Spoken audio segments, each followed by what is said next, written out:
Hey everyone, this is Rachel. Thanks for clicking on my video. And I came in today to talk about some real life training day cops, Baltimore edition. Now, all of us know that a few years ago there was a movie that Denzel Washington did called Training Day, where he played a corrupt police officer. He actually won an award for his portrayal of that police officer in that movie. Well, y'all, it seems that the Baltimore police have taken a page or a couple pages from that movie. I read a story a few days ago about this elite group of police officers who thought that they alone were the law. Now, let me just tell you about this story. It all started when a 19-year-old woman from New Jersey overdosed, and authorities began tracing the origin of the drugs that she overdosed on. It led them to a Baltimore drug crew and the discovery that a police officer was involved. 8 members of the elite gun trace task force have been charged with crimes ranging from racketeering to robbery. Now, this is this group of police officers.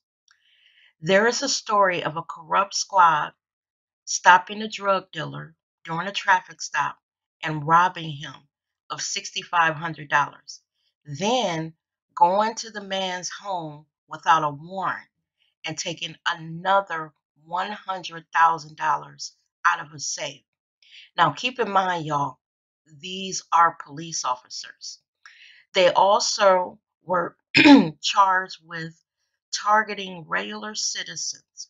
One officer, Officer Maurice Ward, had a technique of driving fast at groups of people who were just standing out, on the street. Brothers, y'all, more than likely. And then slamming on the brakes and chasing whoever ran. Another officer, Officer Jenkins, believed that all young black men with backpacks were dope boys. He also believed that people who drove Honda Accords with tinted windows were also dope boys. He would stop them and harass them. Now, remember again, these are police officers. Then there's the revelation that the supervisor of their unit, now this, y'all, this is what got me, instructed officers to carry a toy gun just in case they found themselves in a jam and needed to plant one. When one of the officers, an officer Marcus Taylor, was arrested, officials couldn't figure out why he had a toy gun in his glove compartment. Well, we now know it's because they were told to do that just in case they needed to plant one on a suspect. Now, y'all might think that these accusations are just speculations, but they're not. 6 of these 8 officers that were indicted agreed to testify. You know, the gig was up. They were pressured, and they were going to have to testify about all of the stuff that they were accused of. Now, there was an officer, I guess, in their department who was going to testify against these corrupt officers. Well, he never got a chance to. And the reason why is because the day before he was scheduled to testify, he was shot in the head with his own gun.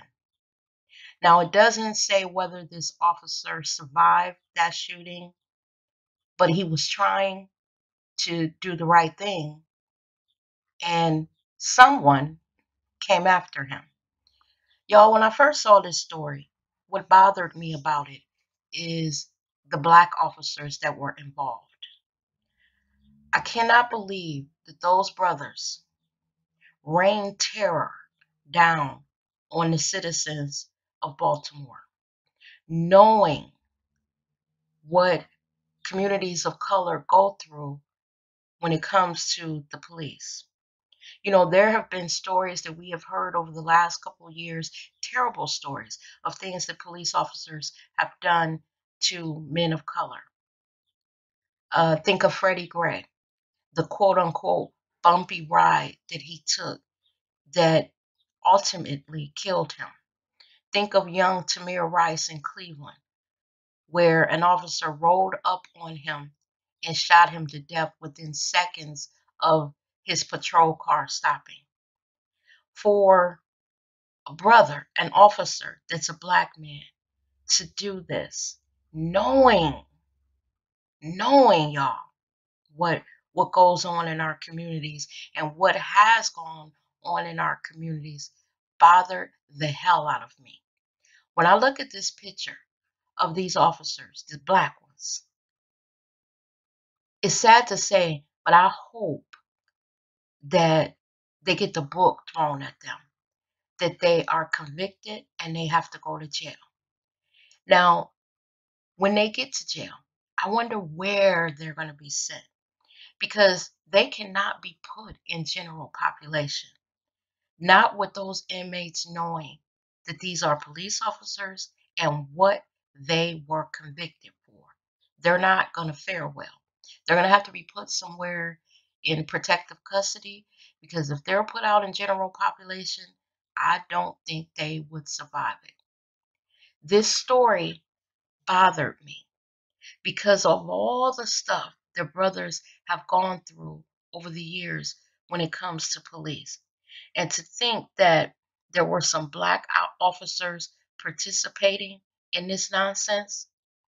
What it is that when they go through the police academy and, they graduate and then they're put out on the street, that badge has given them the idea that they are above the law.